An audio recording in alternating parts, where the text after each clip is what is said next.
स्वागत है आप सभी का लाइव सिटीज़ पर और आपके साथ मैं हूं ऋषा। दर्शकों, आज के इस वीडियो में हम बात करेंगे सर्विकल कैंसर के बारे में और इसी टॉपिक पे बात करने के लिए मेरे साथ मौजूद हैं बिहार की जानी मानी कैंसर स्पेशलिस्ट डॉक्टर पूजा भगत। स्वागत है मैम आपका। मैम, मैंने एक स्टडी की थी जहाँ पे मैंने पढ़ा था कि अगर सर्विकल कैंसर के बारे में बात करें तो वहाँ पे इंडिया, हमारा देश इंडिया वहाँ पे वर्ल्ड लीडर है जहाँ पे सर्विकल कैंसर की वजह से मैक्सिमम डेथ्स होती हैं। तो मैं आपसे समझना चाहती हूँ कि सर्विकल कैंसर होता क्या है, इसके शुरुआती लक्षण क्या हैं और इसका डायग्नोसिस क्या है? सर्वाइकल कैंसर यानी वही बच्चेदानी का के मुंह का कैंसर, ये एक्चुअली लीडिंग कॉज इसलिए भी है हमारे देश में क्योंकि ये हमारे देश में बहुत ज़्यादा मतलब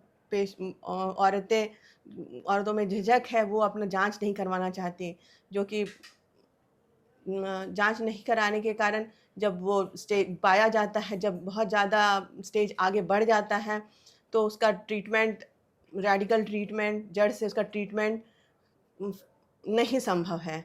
यही कारण है leading cause of death in India for from cervical cancers. इसका लक्षण शुरू में एक्चुअली यही है कि समय समय समय बीच बीच में माहवारी के बीच में खून आना, कमर में दर्द आना होना, ब्लड मिक्स्ड वाटरी डिस्चार्ज होना, जो कि होता है, लेकिन हमारी जो पेशेंट्स होती हैं, गांव की महिलाएं होती हैं, वो उनमें झिझक होता है, वो किसी को बताती नहीं। जब वो बढ़ जाता है, जब वो शरीर के दूसरे अंग में फैल जाता है और जब वो बिल्कुल भी काम करने के लायक नहीं रह जाती हैं और अपना डेली रूटीन भी फॉलो नहीं कर पाती, तब वो अपने बाकी फैमिली मेंबर्स को वो बताती हैं। बाकी फैमिली मेंबर्स को वो बताती हैं तो उनको डॉक्टर्स के पास फिर वो ले जाते हैं, जहाँ उनका कैंसर डायग्नोस होता है और पता चलता है कि कैंसर वो भी हाईएस्ट स्टेजेस में है। उसके बाद भी ये होता है कि वो लोग आयुर्वेदिक ट्रीटमेंट के करवाने की तरफ ज़्यादा उनका रुझान रहता है। वो लोग फिर हम लोग काफ़ी बताते हैं कि नहीं, इतना जल्दी से जल्दी ट्रीटमेंट कराइए, उसके बाद भी वो जब फिर से बहुत दिन तक गायब हो जाते हैं आयुर्वेदिक के चक्कर में, और उसके बाद जब आते हैं तो पेशेंट इस स्टेज में रहती है कि ना ही उनका स्टेज क्योरेबल रहता है, ना ही पेशेंट ट्रीटमेंट लेने के लायक रह जाती है।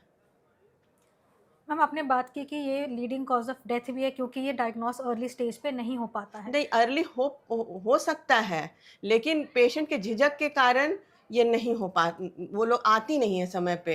नहीं तो ये वन ऑफ द मोस्ट मतलब ईज़िली डायग्नोस्ड, और हमें ये सर्वाइकल कैंसर का जो शुरुआती स्टेजेस है, बहुत लंबा समय देता है कि हम उसे मतलब जब प्री मैलिग्नेंट उसका लीजन्स होता है, वो हम लोग उसका जो एचपीवी होता है वायरस, वो बहुत पहले ही हम लोग चाहे तो स्क्रीनिंग में पता कर सकते हैं।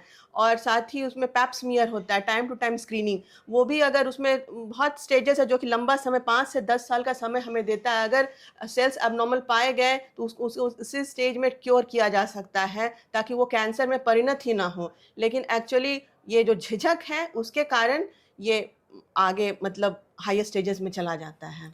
तो सर्विकल कैंसर का ऐसे मोस्ट कॉमन जो कॉज होता है, मुख्य कारण होता है, ये क्या होता है कि जिसकी वजह से इतने सारे लोग ग्रसित हैं इससे?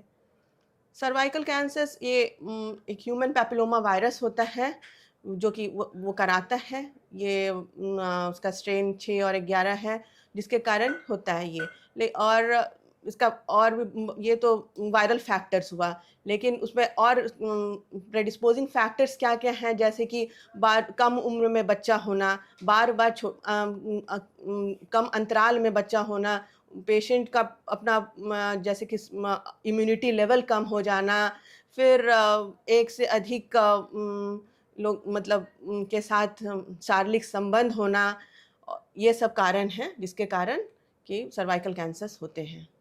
मैम, अगर सर्विकल कैंसर के बारे में बात करें तो ये भी कहते हैं कि ये अराउंड 90% तक क्योरेबल होता है जी। और वही सिर्फ एक इंजेक्शन के द्वारा। तो मैं आपसे समझना चाहती हूँ कि इंजेक्शन से क्यूरेबल नहीं होता, इंजेक्शन से बचाव होता है। हुँ, तो मैं जानना चाहती हूँ कि वो ऐसी कौन-सी वैक्सीन है, कौन-सी इंजेक्शन है जो लगवाने से कि कभी सर्विकल कैंसर नहीं होता या फिर अगर हो जाता है तो उससे डेथ के कारण डिक्रीज़ होते हैं?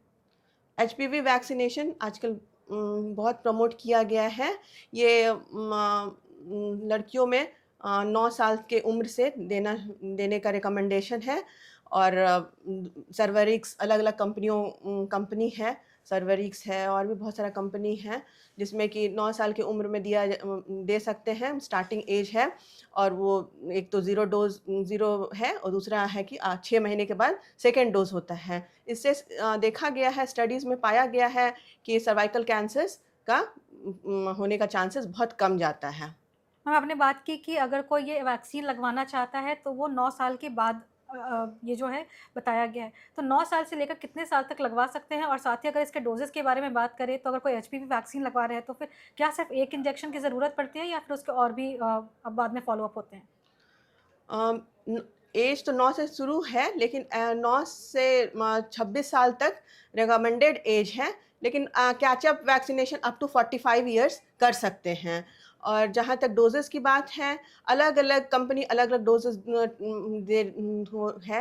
एक 2 डोज भी लगा सकते हैं, और कोई दूसरा कंपनी है जो कि 3 डोज लगाता है, 016, और दूसरा है कंपनी जो कि सर्वरिक्स, जो कि 0 और 6 महीने बाद, जैसे 0 उस दिन जिस दिन पहला डोज़ लगा उसको 0 बोलते हैं, और 6 महीने बाद फिर लगाना है, वो 6 मंथ्स 06 डोज़ है, और इसमें कोई बूस्टर वैक्सीनेशन नहीं होता।